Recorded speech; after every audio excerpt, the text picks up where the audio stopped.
Throughout the course of the 7 Harry Potter books, there were a lot of couples that popped up. In this video, I'm going to go through each one of them, starting with the couple that was together for the shortest amount of time, and ending with the couple that was together for the longest amount of time. Now, there are 2 rules for this list. 1, the relationship has to have a clear starting point and a clear ending point for it to be on this list. And 2, the time I'm taking into account spans from the first Harry Potter chapter to the epilogue 19 years later. All the couples that Rowling revealed after the series ended are not being taken into account because that just gets too complicated with all of the timelines. If you enjoy this video, hit that like button. It will greatly help the channel with the algorithm. And if you like what you see, hit that subscribe button, and you can also follow me on all of my other social medias, all of which are linked down below and all of which house similar content that I make here on this channel. Before we start, I want to thank today's sponsor, Govee. Since 2017, Govee has been revolutionizing the smart living experience with innovative lighting solutions from gaming setups to living spaces and even to outdoor areas. Govee's smart lights are not just visually stunning, but they transform everyday moments.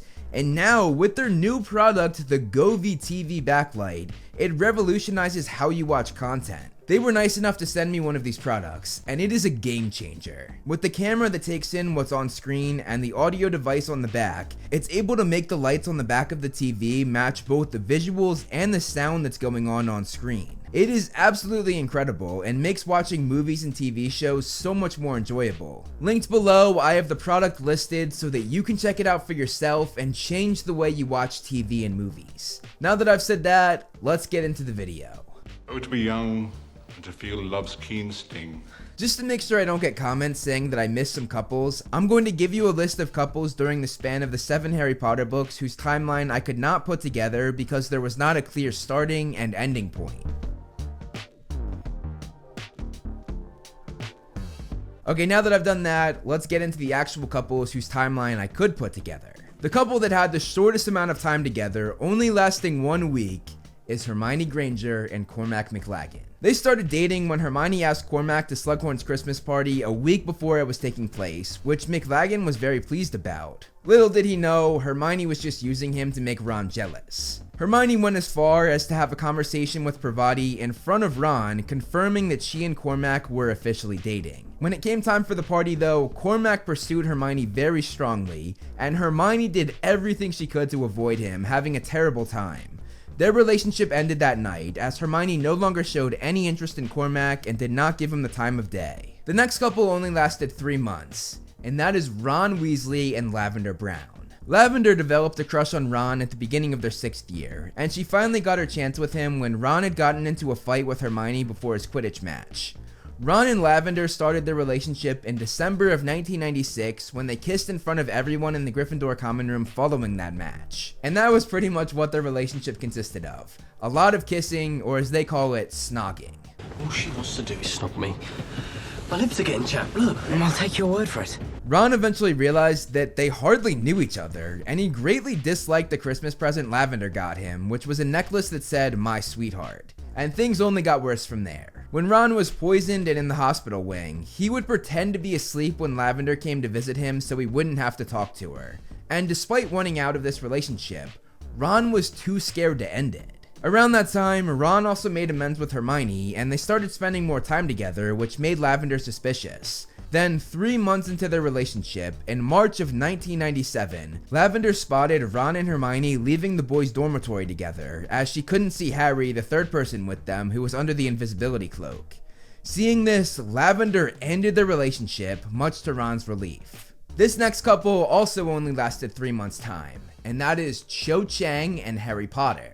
The short time of 3 months might surprise some people, because the build-up for this was over several years. Harry developed a crush on Cho all the way back in The Prisoner of Azkaban, being taken aback by how pretty she was when he faced her on the Quidditch pitch. Then he liked her all throughout the 4th book, even asking her to the Yule Ball.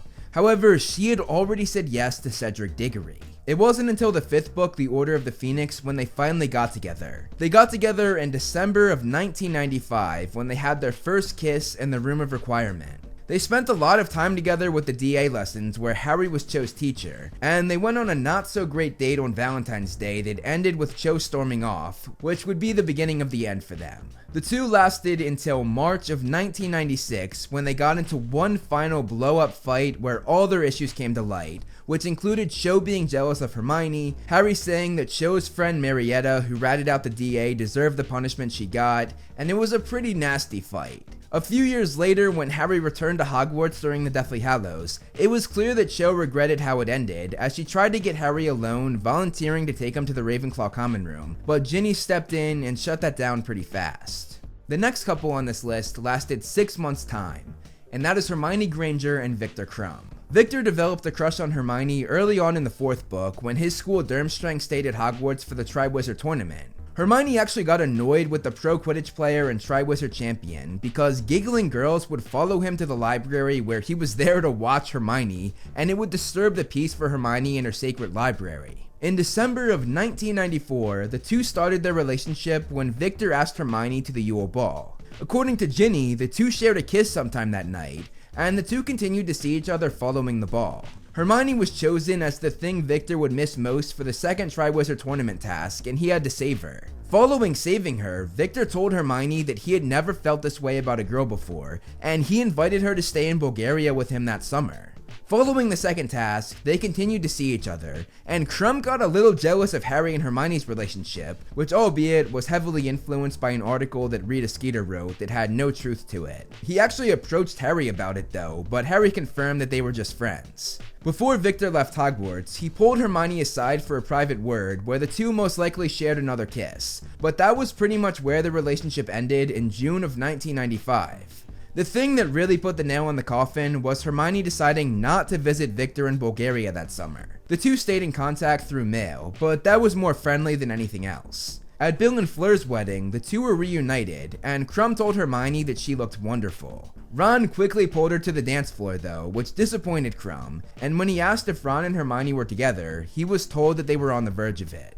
Next, we have another couple that lasted 6 months, and that is Cedric Diggory and Cho Chang. Based on the way Cho acted, it was clear she was a bit interested in Harry before getting together with Cedric, and she probably would have said yes to Harry if he had asked her to the Yule Ball sooner. However, Cedric asked her first, and that was when the two started their relationship in December of 1994. The two had a great time at the ball, and they continued to see each other afterwards, sort of becoming the it couple at Hogwarts. They were often seen walking together and holding hands, and they went on a date to Hogsmeade together, going to Madame Puttyfoot's tea shop, the place where all Hogwarts couples go. For the second task of the Triwizard Tournament, Cho was taken as the thing that Cedric would miss most, and he saved her, which made Cho have a very admiring look as she looked up at her boyfriend Cedric. This only cemented their relationship even more, and they continued to go strong. However, their relationship ended tragically in June of 1995 when Cedric arrived back from the third task of the Triwizard Tournament dead. Cho was absolutely devastated and was a wreck for quite some time. She was seen crying all around the castle and the grounds both at the end of that school year and throughout the following school year as well. She became very confused the following school year when she and Harry started dating, which made Cho feel very guilty at first. Dating Harry eventually helped her heal though and get past Cedric's death, but it would always be a what if in her mind. Following that, we have a couple that lasted for 7 months, and it's a couple that I'm sure a lot of people might forget about, but it did take place in the 7 Harry Potter books, so it counts for this list. And that couple is Merope Gaunt and Tom Riddle Sr. Merope had a crush on Tom for a while as they were neighbors, and she would watch him from her window all the time. Eventually, she was freed from her abusive father and brother when they went to Azkaban, and she decided to give Tom a love potion, knowing that he would never want to be with her otherwise. While he was under this love spell, the two got married, and eventually Merope became pregnant with Tom's baby. However, after a while, she couldn't stand the thought of keeping the man she loved under the spell any longer, so she stopped giving him the love potion, thinking he would stay for her, and if not for her, at least their unborn baby. However, she was wrong, and Tom ran for the hills, leaving his 7-month pregnant wife behind. Merope died giving birth to their son, and she put him in a Muggle orphanage, and Tom never bothered to look for Merope or his son. He would later regret that, because his son, who bore the same name as him, Tom Riddle, came back and murdered him. Next, we have a couple that lasted for 10 months, and that is Ginny Weasley and Dean Thomas. The two started dating in June of 1996 at the end of the 5th book, The Order of the Phoenix. They talked all summer and continued to date into the following school year. They got closer when they were both added to the Gryffindor Quidditch team, and after one practice, they were caught kissing by Harry and Ron. Dean and Ginny were very close at the beginning of the school year, but things began to get a bit rocky as the school year went on. Ginny wanted to be independent, which led to her getting irritated with Dean, who was always trying to help her with things. She saw it as overprotectiveness, and this was a big turnoff for Ginny. So much so that when she returned from Christmas break after not seeing him for that entire time, she was not excited to reunite with her boyfriend. The two also began to fight a lot, one fight being started when Ginny got angry with Dean for laughing at Harry cracking his skull during a Quidditch match. In April of 1997, after 10 months of dating, they had one final fight, which started when they went through the portrait hole of the Gryffindor common room. Ginny got mad at Dean for helping her through by touching her waist, and Dean got angry saying he did not do that. Little did they know, it was actually Harry who touched her by accident as he was sneaking out of the portrait under the invisibility cloak. Harry had taken liquid luck in that moment, and liking Ginny, luck was on his side, leading to Ginny breaking up with Dean, allowing Harry to swoop in. Ginny got over Dean quickly when she and Harry kissed in front of everyone in the Gryffindor common room, which made Dean so mad and upset that he broke the glass he was holding, showing that he did not get over Ginny as fast as she got over him. This next couple had a relationship that lasted 11 months, 1 month longer than Ginny and Dean, and that couple is Michael Corner and Ginny Weasley. The two met at the Yule Ball in December of 1994, but they didn't start dating until June of 1995. The Harry Potter wiki for some reason says that they started dating at the end of July, but this is wrong because the books clearly say that they started dating at the end of the school year, which is June, not July. July is the summer. Getting back to Michael and Ginny, they continued to date throughout the summer, and they continued their relationship into the following school year. Michael joined the DA because of Ginny, and also brought a bunch of his Ravenclaw friends to join as well. What Michael didn't know was that Ginny was sort of using him to get over her longtime crush of Harry Potter, and it worked pretty well because for the first time, she could actually talk to Harry, which she was too shy to do when she still had a crush on him. That's why it's not surprising that she broke up with Michael for a relatively small reason. She broke up with him because he was being a bad sport about Gryffindor beating Ravenclaw in the Quidditch Cup in May of 1996, so after 11 months, Ginny dumped him. Michael and Ginny never really talked after the breakup, even though they dated for close to a year, from June 1995 to May 1996. The next couple on this list also lasted 11 months, and that is Remus Lupin and Nymphadora Tonks. Tonks was in love with Lupin long before they got together, her Patronus even changing shape to match Remus's Patronus, which is the ultimate tell of love. Remus, however, rejected her, saying that he was too old, too poor, and too dangerous as a werewolf to be with her, and this made Tonks fall into a deep depression. For a whole year, she was in that state, but that all changed on the night of Dumbledore's death. After seeing Bill and Fleur get together, despite the horrid injury Bill sustained that night, Tonks pointed out that, like Fleur, she didn't care about him being a werewolf or him being too old and poor. She just loved him and wanted to be with him. Everyone that was present backed her up, and McGonagall said that Dumbledore would have been happier knowing there was a little more love in the world. This finally convinced Lupin, and the two got together in June of 1997. The two then got married that same summer, and not long after that, Tonks unexpectedly became pregnant with Lupin's baby. This baby made Lupin spiral though, being so scared he just produced a werewolf child. He ended up abandoning Nymphadora, who moved in with her parents, and he even tried to join Harry, Ron, and Hermione on their secret mission. Harry set him straight though, saying that he was wrong for abandoning Tonks. Remus was livid that Harry said this at first, but he soon realized that Harry was right, and he returned to his pregnant wife, and they were once again happy. When the baby was born, to Remus's relief, it was not in fact a werewolf, and they named him Teddy Lupin. The couple began their journey as parents, which made them even closer. However, when they found out that a battle was going down at Hogwarts, the two went into the line of duty. In May of 1998, 11 months after they had gotten together, they both tragically died in the Battle of Hogwarts, leaving their son an orphan. Next, we have a couple that lasted 2 years, and that is Percy Weasley and Penelope Clearwater. The two got together at the very end of their 5th year in June of 1992, and they wrote letters to each other all summer. When the new school year came around, they decided to keep their relationship a secret, and they discreetly met up all around the school. One day though, they were caught by Percy's little sister Ginny, and he made her promise not to tell anyone. Not long after that, Penelope was one of the victims of the Chamber of Secrets being opened, and her being petrified really affected Percy. It made him realize how much he truly cared for her, and when she was brought out of that state, it was a huge relief to have her back. Even though Percy made Ginny promise not to tell anyone about his and Penelope's relationship, she eventually told everyone that June on the Hogwarts Express, meaning after 1 year of being together, Percy and Penelope finally had their relationship out in the open. Percy kept a picture of Penelope at home with him that summer, and the two picked up where they left off when the new school year began. The two had fun with each other, even making a friendly bet on whose house would win the Quidditch Cup, Gryffindor or Ravenclaw, which Percy ended up winning.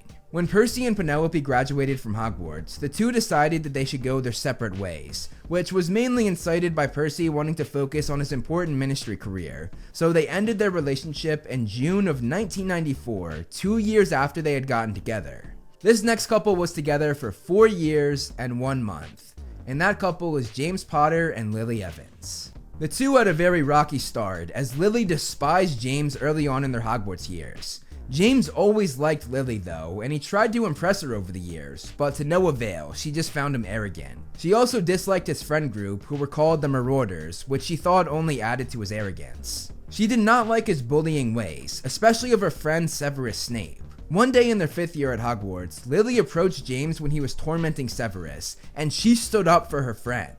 James said that he would stop bullying Snape if Lily agreed to go on a date with him, and she responded saying that she would pick the giant squid in the lake over him. Yikes.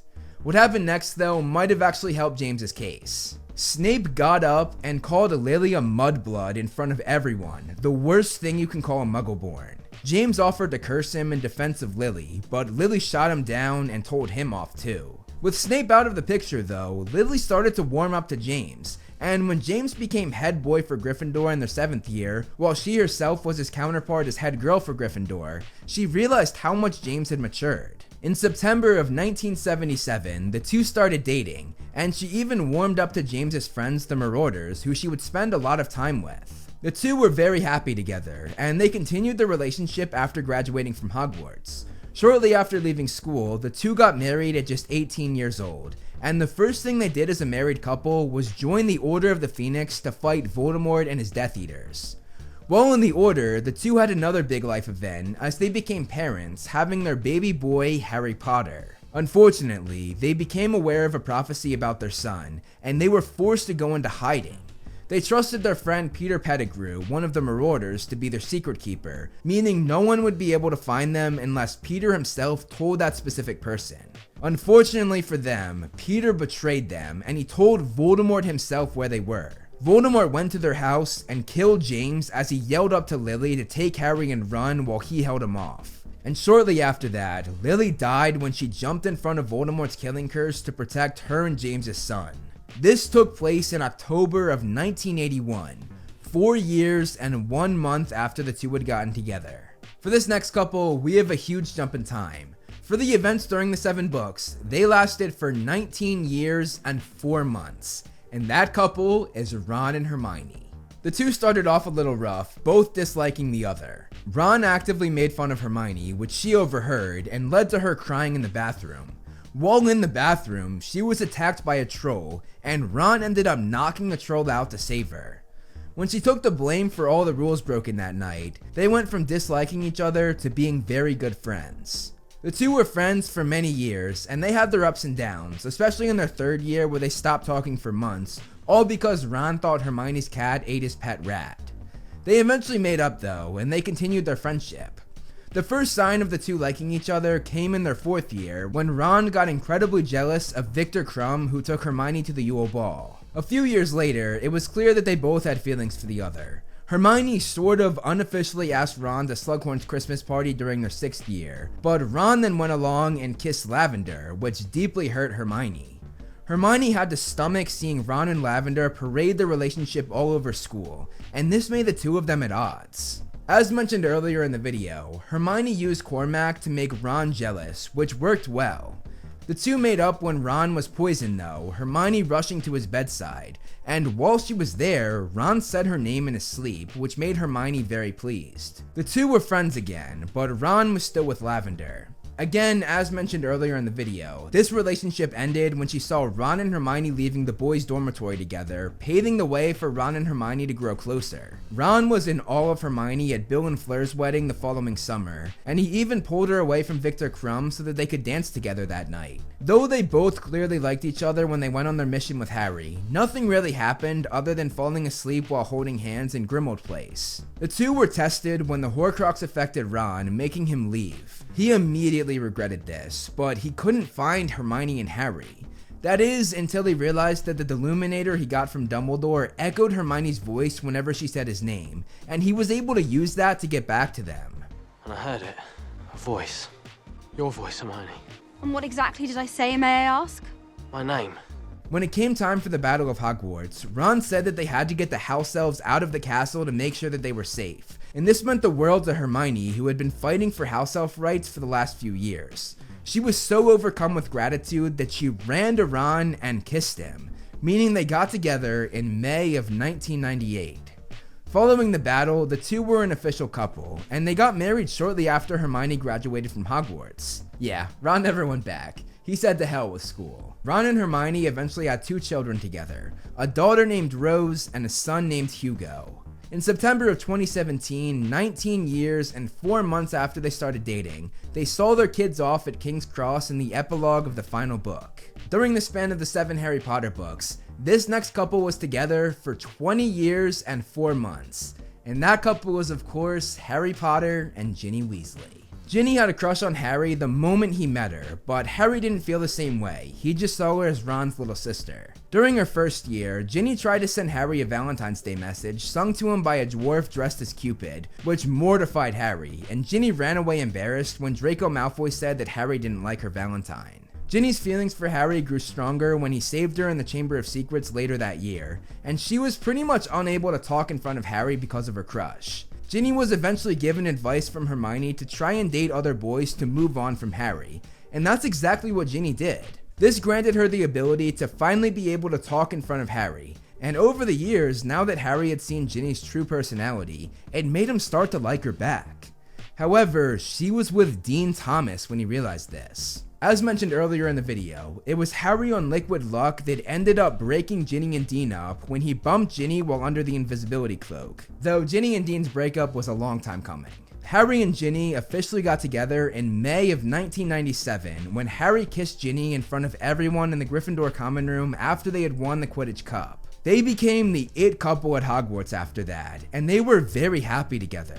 And now, we get to the moment where Harry ended things with Ginny following Dumbledore's death. He knew he had to go on his mission to find and destroy the Horcruxes, and he said he didn't want to put Ginny in danger. And though they broke up here, I still count the time they were apart as part of their relationship. Not only did they make out in Ginny's room on Harry's birthday after they broke up, but Ginny gave Harry a little wink when it was mentioned that her dress was short at the wedding, and most of all, they stayed faithful to one another, never even thinking of anyone else besides each other. Harry literally stalked Ginny pretty frequently while he was gone, looking at her location on the Marauders map, so I still count that as time together. When it came time for the Battle of Hogwarts, as I mentioned earlier, Ginny stepped in when Cho tried to get Harry alone to take him to the Ravenclaw common room, Ginny instead sending him with Luna. Ginny was also heartbroken when she thought Harry was dead, and she was so relieved when she realized that he was okay. Following the battle, the two officially got back together, but as I said, I don't really think they were ever apart. The two got married shortly after the Battle of Hogwarts, and they had 3 kids together, James, Albus, and Lily.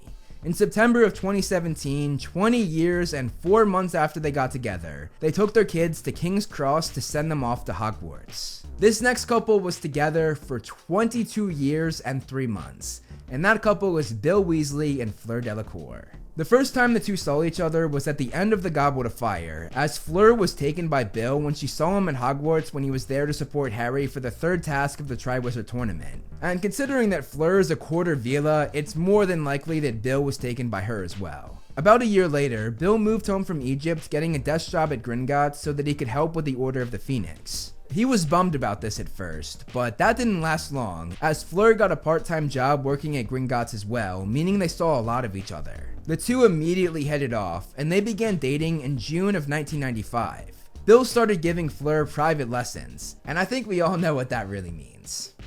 About a year after getting together, Bill proposed to Fleur, and they were officially engaged. Bill decided to have Fleur move into the borough that summer so that she could get to know his family better, and unfortunately, her future mother-in-law Molly did not like Fleur one bit.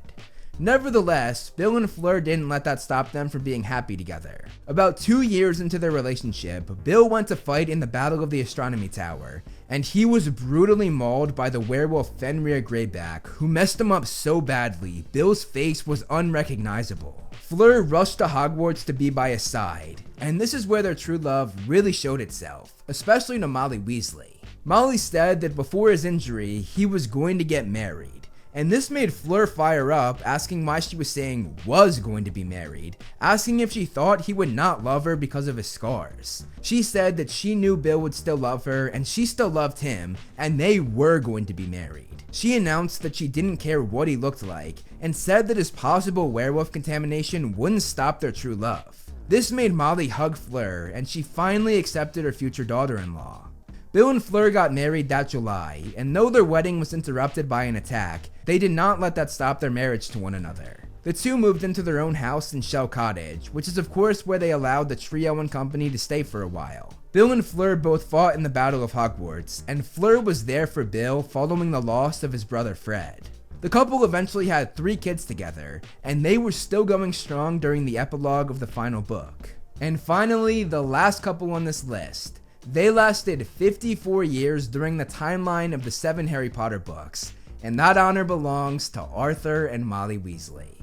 The two met at Hogwarts and started dating in their 3rd year at school in September of 1963. The two were crazy about each other, and one night they decided to sneak out of bed and stroll the grounds together late at night. They were caught though by the then school caretaker Pringle, and they were severely punished. However, they thought it was worth it, Molly even fondly reminiscing on this memory decades later. The two continued to go strong after graduating from Hogwarts, and they had a rather rushed marriage immediately after, their thinking being that the first Wizarding War was going to mean a lot of death, and if it came down to it, they wanted to be married before they died. The two decided not to join the Order of the Phoenix for this war, instead focusing on building a family. They moved into their home, the Burrow, and just 2 years after finishing up at Hogwarts and getting married, they had 7 children from the year 1970 to the year 1981. They had 6 boys and 1 girl.